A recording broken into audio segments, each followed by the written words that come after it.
Hi friends, કેમ છો બધા? મજામાં? તો આજે આપણે બનાવી લઈશું ફરાળી ફજેતો અને એકદમ ટેસ્ટફુલ એવી આ કઢી બને છે. અને ફરાળી હોય છે તો ફરાળમાં પણ તમે આ ખાઈ શકો છો. એકદમ સરસ એવી આ કઢી બનીને તૈયાર થાય છે. અને જ્યારે હું બનાવું છું ત્યારે મોન્સૂન ચાલે છે. તમારે જો સમરમાં બનાવતા હોય તો આમાં જેટલું આપણે દહીં એડ કર્યું ને એટલું કેરીનો જો રસ એડ કરી દઈશું, એકદમ સરસ એવો આ ફજેતો બનીને તૈયાર થશે. હવે અહીંયા પંજાબી દહીં લીધેલું છે. તમારે જો ઘરનું થોડું મીડિયમ મોડું હોય તો એ પણ ચાલે. તો આ 1 કપ દહીંને થોડું ફેટી લઈશું. સમર હોય ત્યારે આટલે જ ક્વોન્ટિટીમાં તમે કેરીનો રસ એડ કરી શકો, અથવા સ્ટોર કરેલ કેરી હોય તો ગમે ત્યારે તમે એડ કરી શકો. હવે અહીંયા આટલો આપણે રાજગરાનો લોટ લીધેલો છે, 3/4 કપ, અને થોડું એવું નમક એડ કરી દઈશું. બરાબર બધું ફેટી લઈશું. હવે મોસ્ટ ઓફલી આપણે શું કરતા હોઈએ છીએ કે બેસન એડ થતો હોય છે કઢીમાં. કઢી પંજાબી હોય કે આપણે ગુજરાતી કાઠિયાવાડી કઢી હોય, બેસન એડ કરીએ છીએ. પણ આ ફરાળી કઢી છે તો આપણે આમાં રાજગરાનું એડ કરી અને આ કઢી બનાવી લઈશું. એકદમ ટેસ્ટફુલ બને છે અને તમે ફરાળમાં આરામથી ખાઈ શકો છો. આમાં મોરૈયાની ખીચડી સાથે સર્વ કરી શકો, અથવા તો કોઈ પરાઠા સાથે પણ સર્વ કરી શકો. ફરાળી પરાઠા બનાવી શકો ને એની સાથે પણ સર્વ કરી શકો. ભાખરી સાથે પણ તમે ખાઈ શકો. હવે આમાં આપણે આ 1 કપ જે આપણે દહીં લીધું હતું એ 1 કપ ભરીને પાણી એડ કરી દઈશું. મતલબ થોડું થોડું પાણી એડ કરતા જઈશું અને સાથે સાથે આપણે વિસ્કરની મદદથી આ રીતે હલાવતા જઈશું. હવે રાજગરાનો લોટ આપણે એડ કર્યો છે તો અહીંયા તમારે એ વાતનું ખાસ ધ્યાન રાખવાનું છે કે આ વિસ્કર એકદમ ચલાવ્યા કરવાનું છે અને ઉપરથી પાણી એડ કર્યા કરવાનું છે. મતલબ આપણે 1 કપ ભરીને દહીં લીધેલું છે તો 2 કપ ભરીને આપણે પાણી જોઈશે. તો થોડું થોડું પાણી એડ કરી દેવાનું અને થોડું થોડું આ રીતે મિક્સ કરતું જવાનું. એકદમ પતલું એવું આ બેટર બનાવી લેવાનું છે. તો ટોટલ આપણે 2 કપ પાણી એડ થયું છે. ને જો તમે કેરીનો રસ એડ કરવા માંગતા હોય તો આ 1 કપ ભરીને તમે કેરીનો રસ પણ આની અંદર એડ કરી શકો. મતલબ જેટલું દહીં લીધું હોય એટલો તમારે રસ એડ કરી.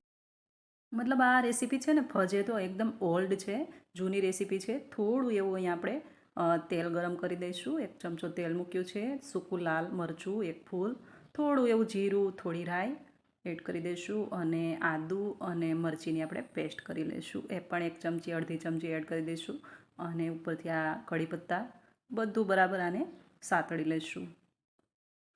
એકદમ ટેસ્ટફુલ, એકવાર ટ્રાય જરૂરથી કરજો. એકદમ ટેસ્ટફુલ કઢી બને છે.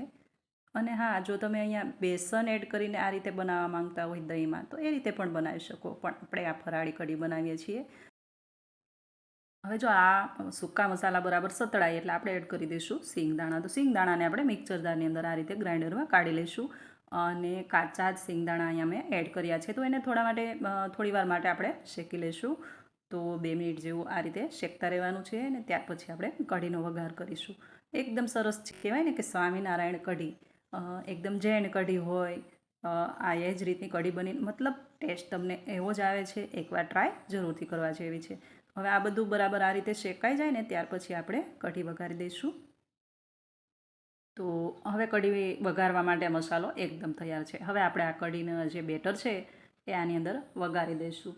મતલબ પહેલાંના જમાનામાં કેવું હતું કે આ ફજેતો બહુ જૂની રેસીપી છે. પહેલાંના જમાનામાં લોકો બનાવતા હતા અને ગોટલી હોય જે કેરીની ગોટલી એને છાશમાં ધોઈ અને આ રીતે બેટર બનાવીને કઢી બનતી હતી. પણ હવે કેવું છે, આ ફરાળી પણ આપણે આ રીતે બનાવી શકીએ છીએ. મતલબ તમે બેસનની બનાવવા માંગતા હોય તો એ પણ આ રીતે બનાવી શકો ને ફરાળી પણ બનાવી શકો. હવે અહીંયા આપણે સ્વાદ પ્રમાણે નમક એડ કર્યું છે, મરી પાવડર અને ગરમ મસાલો, અને આટલી 2 ચમચી ભરીને ખાંડ, ઉપરથી થોડા એવા કઢી પત્તા એડ કર્યા છે. અને હવે આને છે ને 5 થી 7 મિનિટ માટે, મતલબ 3 ઉભરા આવે ત્યાં સુધી આપણે આને ઉકાળવાની છે. મતલબ સરસ એવી જો ઉકળશે ને તો બધા જ મસાલાનો ટેસ્ટ એકદમ જ આ તમારી કઢીની અંદર બેસી જશે. તો એકદમ ટેસ્ટફુલ એવી આ કઢી બને છે. મતલબ જૈન કઢી પણ કહી શકો, ફરાળી કઢી પણ કહી શકો. હવે આમ જોઈએ ને તો ફરાળીમાં ઘણી બધી વેરાયટી બને છે, પણ સિમ્પલ સોબર ડીશ ખાવી હોય તો આ ફજેતો અને સાથે મોરૈયાની ખીચડી પણ ખાઈ શકો, અથવા તો પૂરી છે કે ફરાળી ભાખરી છે અથવા પૂરી છે એ પણ ખાઈ શકો ને એકદમ સરસ એવો ટેસ્ટ મળી રહે છે.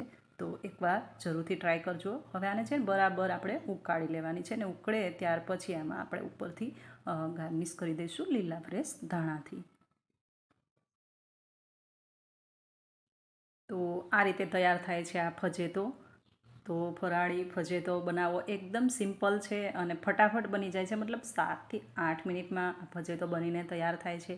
અને નોર્મલ રૂટીન લાઈફમાં તમે બેસન એડ કરીને જો આ રીતે દહીંમાં બનાવશો તો એ પણ ખૂબ જ એવું ટેસ્ટી બનશે. તો એકવાર ટ્રાય જરૂરથી કરવી. તો તૈયાર છે, હવે ઓલમોસ્ટ આપણી કઢી તૈયાર છે.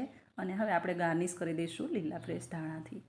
તો જો રેસીપી ગમી હોય તો શેર પણ કરી દેજો, અને ચેનલ પર નવા હોય તો સબસ્ક્રાઈબ પણ કરી દેજો. પાછા મળીશું નવી રેસીપી સાથે. ત્યાં સુધી આવજો. Thank you for watching.